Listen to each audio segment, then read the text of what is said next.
Donc je vous explique un peu le principe de cette scène. C'est un meurtre vient d'avoir lieu à la Comédie Française et l'administrateur qui est joué par Monsieur Michel Aumont vient discuter avec eux et leur soumettre au vote l'idée que, compte tenu de la situation grave, la représentation du soir même est annulée.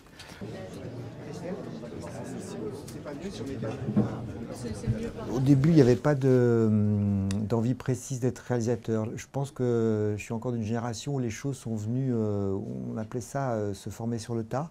Et en fait, où c'était plutôt une dimension et une volonté d'efficacité politique de trouver un instrument de lutte à l'époque qui permettait voilà, de porter des messages. Et du coup, par rapport à cette nécessité d'engagement politique, le cinéma a été la réponse. Donc du coup, au début, c'était plutôt un travail voilà, qui était plus politique que technique et où la technique devait être au service d'un discours. Voilà. Et du coup, moi, je suis un peu atypique parce que j'ai ni fait d'école, ni été assistant. Et voilà, et je me suis plutôt formé, je suis arrivé à la réalisation, je pense, par l'image. C'est-à-dire qu'au début, j'étais photographe, après j'ai été directeur de la photo. Et c'est cette filière technique qui, petit à petit, m'a amené vers la réalisation. Action!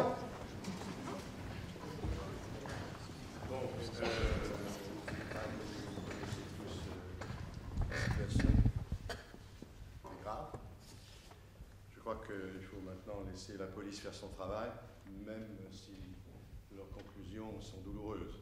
Bien, nous allons procéder au vote. Je propose que, en hommage à Fabienne, le théâtre soit fermé aujourd'hui.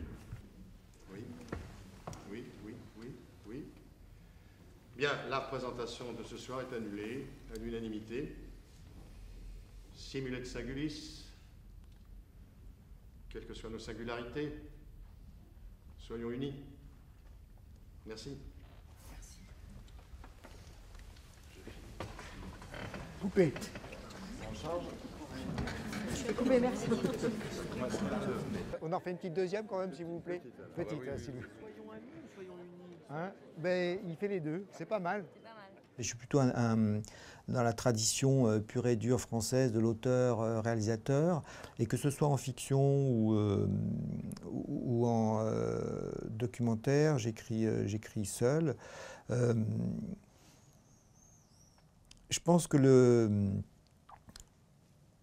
80% du temps que j'ai passé à faire ce métier, c'était un temps d'écriture. C'était un temps solitaire, d'écriture à la table. Et je pense que c'est une chose qu'il faut bien avoir en tête. C'est-à-dire que dans ce métier de réalisateur, de cinéaste, 80% du temps, c'est un temps où on pense à un projet, où on écrit un projet, où on réfléchit à un projet, où on essaye de monter un projet. Et il n'y a que même pas 20%, peut-être 10% du temps où on réalise vraiment, où on se retrouve sur un plateau, où on se retrouve... voilà. Je ne suis pas sûr qu'il y ait d'un côté un producteur qui ne serait là que pour dire combien ça coûte et trouver l'argent pour, et un réalisateur qui n'aurait en charge que la dimension artistique. Je pense que cette respiration, elle est beaucoup plus intéressante que ça, et complexe. Il n'y a pas de geste créateur qui pourrait se désolidariser de combien ça coûte. Pour moi, le combien ça coûte, c'est essentiel. C'est-à-dire que c'est essentiel politiquement, c'est-à-dire quel film on fait, pour qui, par rapport, c'est très souvent de l'argent public, où il y a une partie d'argent public, et que je trouve que la gestion de cet argent-là, il est essentiel. Et puis je pense que dans la multiplicité des films, voilà, dans tous les formats, je trouve que décider et à quel endroit du spectre on se situe, ça fait partie aussi des choix.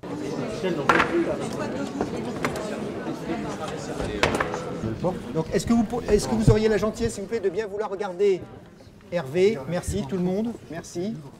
On fait des gros plans. Bonjour, bonne année à tous.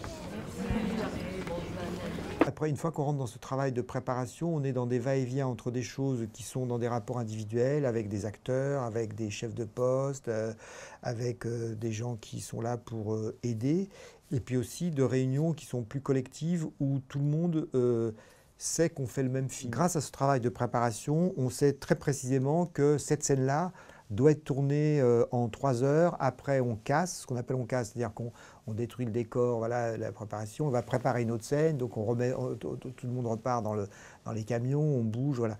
Donc du coup, c'est-à-dire qu'on sait très bien que si on passe trop de temps sur cette scène-là, ça va mettre en danger les autres choses pour la suite de la journée.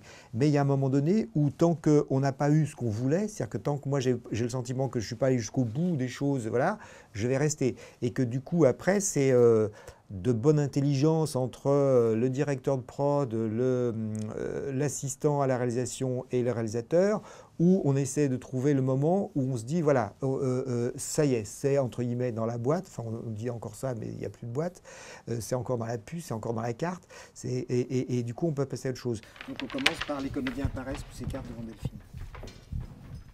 C'est ça? À 14h. Voilà, c'est-à-dire, alors est-ce qu'on est sur scène du coup? Oui. La caméra est sur scène. On peut faire tout ce qui est caméra sur scène, puis ensuite on contre-champ sur le public, parce que tu voulais on verra. un subjectif. Dans ce cas, du coup, on commence par ça. Par ça, et puis après on s'enfuit là-bas. Ça marche.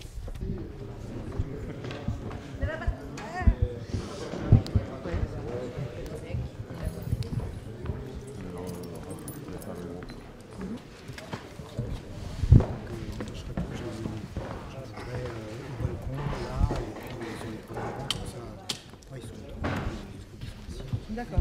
J'ai pas fait exprès. Vous venez de me faire chier à faire le pont.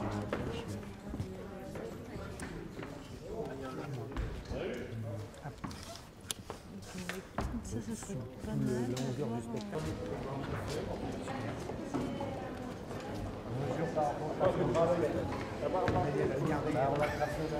En fiction, une bonne équipe est une équipe qu'on ne sent pas.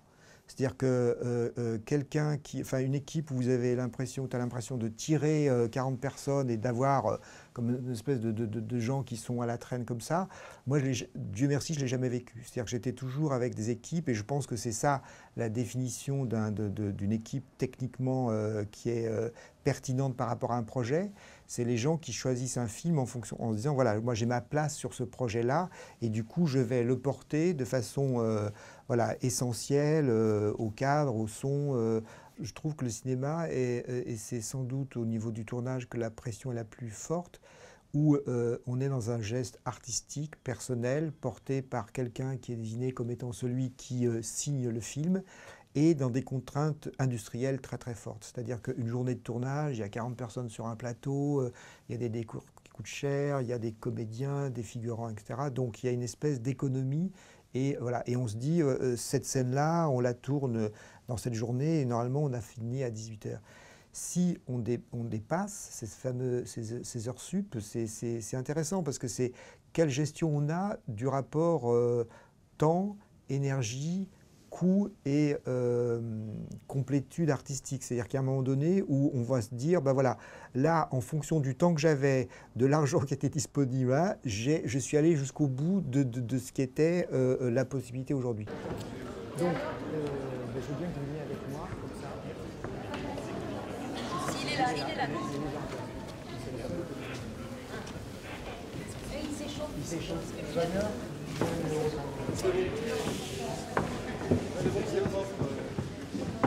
Début de salut, ça sourire, et puis tout d'un coup, ça se fige.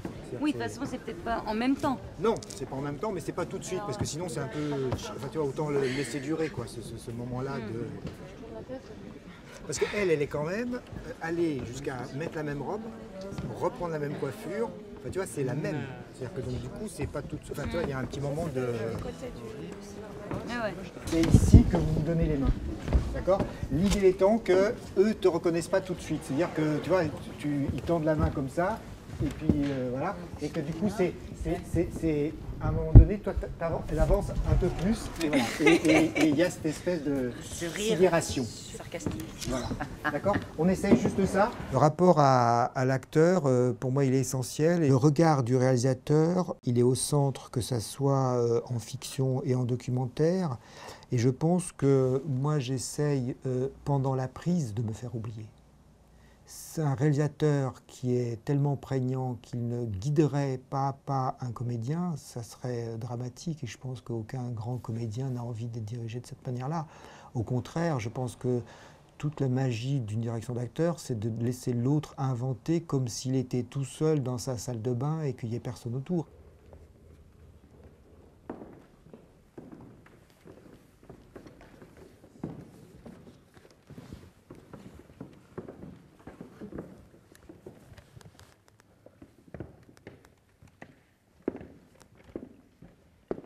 Voilà, voilà, voilà, très bien, parfait. Voilà, voilà. Et il peut même y avoir un regard entre vous deux. Hein, voilà. Alors, moteur.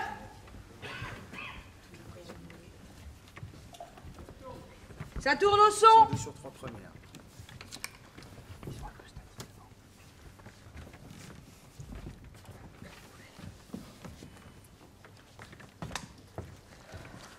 Action!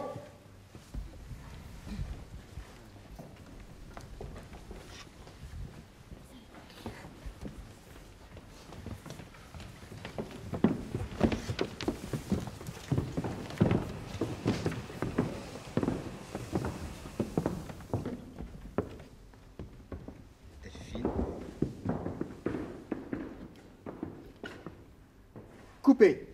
Très bien. C'est coupé, merci. Ok, on la refait. Ouais. Le montage, pour moi, donc je travaille essentiellement avec Monique Darton, qui est toujours la même monteuse, et donc depuis voilà, 25 ans. Et donc du coup, ça veut dire que moi, je suis là depuis le début jusqu'à la fin, mais pas toute la journée. C'est-à-dire que pour moi, c'est très important de redécouvrir des choses. C'est-à-dire que j'ai l'impression que de muser beaucoup plus à voir tout le tripatouillage de changement une seconde en plus, une image, machin, etc. Et qu'à un moment donné, j'use ma capacité à avoir la distance nécessaire pour dire bah oui, c'est mieux, ça fonctionne mieux. Voilà. Et donc j'ai besoin de cette distance-là. Donc je passe tous les jours, mais je ne fais que passer. Voilà, on se cause, on parle de qu'est-ce qu'il faudrait faire, changer, améliorer. Voilà, elle me fait des propositions, mais j'ai besoin d'une certaine distance et je serais incapable de rester là tout le temps, du matin au soir. J'ai la chance de faire un métier que j'ai choisi, j'ai la chance de faire un métier qui me nourrit, j'ai la chance de faire un métier qui me nourrit pas simplement d'un point de vue financier, mais qui me nourrit aussi, qui me permet voilà, d'aller explorer ailleurs, quoi. Et je trouve que c'est magnifique, ça. C'est-à-dire de pouvoir se déployer, voilà. Okay. Merci beaucoup. Merci à tous. Bravo. Merci.